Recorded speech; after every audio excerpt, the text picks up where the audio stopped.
Bonjour Monsieur le ministre. Bonjour. Vous étiez attendu récemment devant les députés, mais vous vous êtes fait représenter, ce qui n'a pas plu à certains parlementaires qui s'attendaient plutôt à vous. Dites-nous quelles en sont les raisons. J'apporte un rectificatif. Je ne me suis pas fait représenter à l'hémicycle. D'abord, on n'avait pas l'information, car je disais, le samedi, j'étais à l'hémicycle au niveau de la commission santé, avec laquelle nous avons travaillé dans le cadre de notre projet de loi des finances. Et là, au niveau de la commission, je leur ai dit que j'avais un projet de voyage et que tout était déjà ficelé. L'ordre de mission était déjà reçu et que le voyage devait avoir lieu le lundi.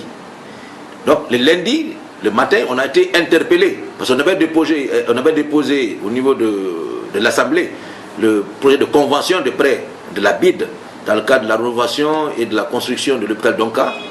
Et donc, cette convention a été soumise à l'Assemblée pour sa ratification. Donc on a été à l'Assemblée avec le ministre d'État des Finances, celui du budget, et moi-même. Il y avait également le ministre de l'Habitat qui était là, parce qu'il était concerné par cette convention. Donc, cette convention a été défendue, et heureusement,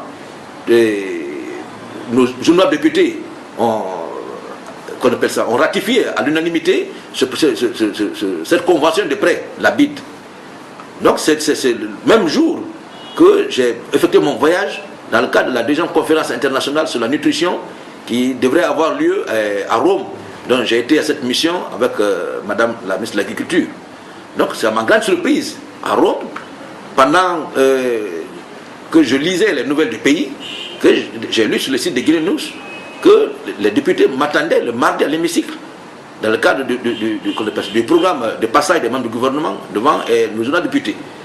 Donc j'étais surpris de la nouvelle, tandis que j'étais lundi à l'hémicycle, je n'avais pas l'information. Donc j'ai appelé immédiatement le cabinet pour leur demander d'aller se renseigner. Qu'est-ce qui se passe?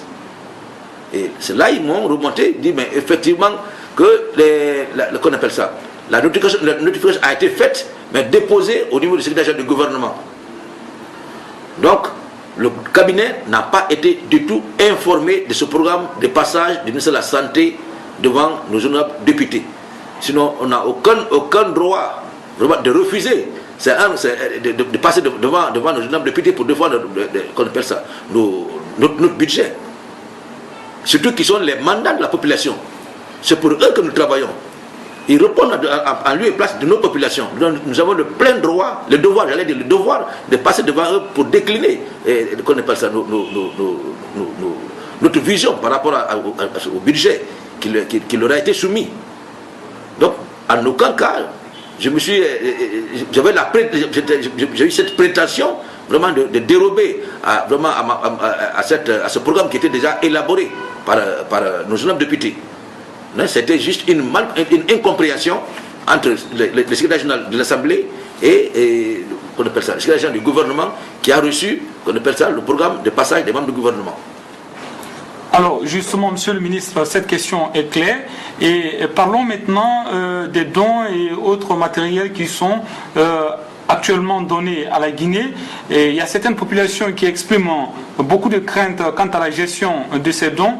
Que leur répondez-vous? Bon, vous savez, nous sommes, la Guinée est un pays qui est ouvert à travers le monde. Nous sommes en situation épidémique. Les kits sont produits un peu partout à travers le monde. Donc, il y a des commerçants qui peuvent commander les mêmes choses ailleurs et venir vendre sur le marché.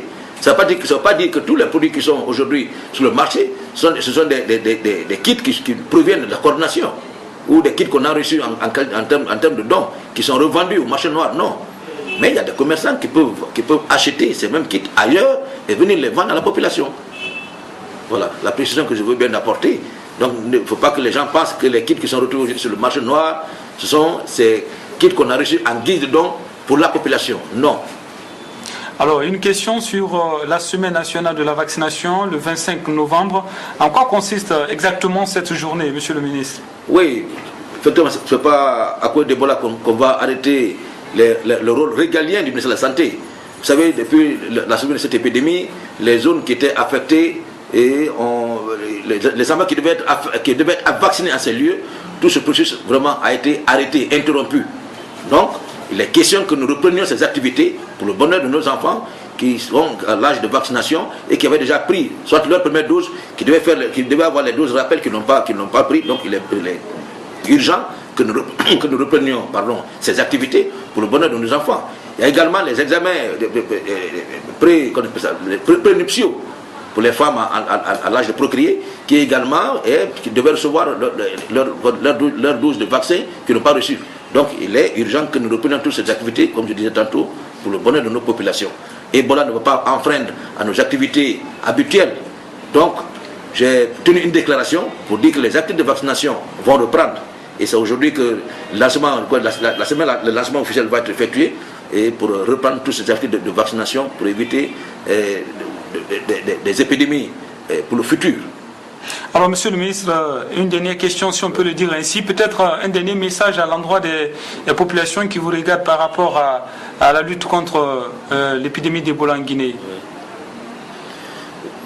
Bon, je leur dirais de garder espoir qu'aujourd'hui, on est tenu obligé d'aller ensemble, d'accepter les messages de sensibilisation qui sont prodigués à leur endroit, de ne pas céder aux rumeurs. Ebola, on l'a dit, c'est une réalité. Donc, il faudrait que la population, en commun accord avec les services sanitaires, avec les humanitaires, que nous nous donnions la main pour que le plus tôt que possible, nous vainquions cette épidémie qui est en train de gagner le temps si nous ne prenions garde. Donc aujourd'hui, on n'a pas intérêt à se laisser distraire par des fausses rumeurs. Donc c'est ce message clé que je veux faire passer pour que les populations comprennent l'urgence de la chose. Monsieur le Président de la République, en personne, ne cesse de le dire, et il a en fait une priorité. Il n'y a pas de raison que la population ne fasse pas autant. Donc, essayons de collaborer avec les services de santé, comme je disais tantôt, de collaborer avec les humanitaires, surtout le suivi des contacts qui constituent un maillon essentiel de cette riposte. Il faudrait que les contacts arrêtent d'effectuer les mouvements.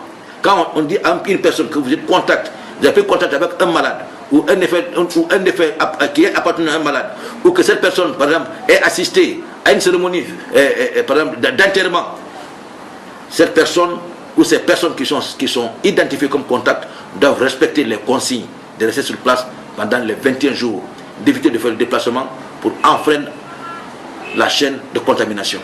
C'est aujourd'hui l'une de nos préoccupations essentielles, le mouvement des personnes contacts. Et également, nous sommes en train d'envisager de mettre des checkpoints au niveau de chaque préfecture pour que désormais, que tous les véhicules de transport qui partiront d'un point A à un point B, que par endroit, que les checkpoints soient installés et que ces passagers soient soumis à ces contrôles sanitaires en prenant leur température, en leur posant des questions. S'ils ne viennent pas des endroits qui sont considérés comme étant affectés par la fièvre épidémique Ebola, ou si ces personnes ne sont pas identifiées comme contacts. Et si tel est le cas, les agents de santé qui sont là avec les services de sécurité prendront les mesures qu'il faille pour que ces personnes soient automatiquement identifiées et mises à la disposition des centres de transit ou de traitement pour leur prise en charge. Alors merci monsieur le ministre d'avoir répondu à nos questions. Merci bien.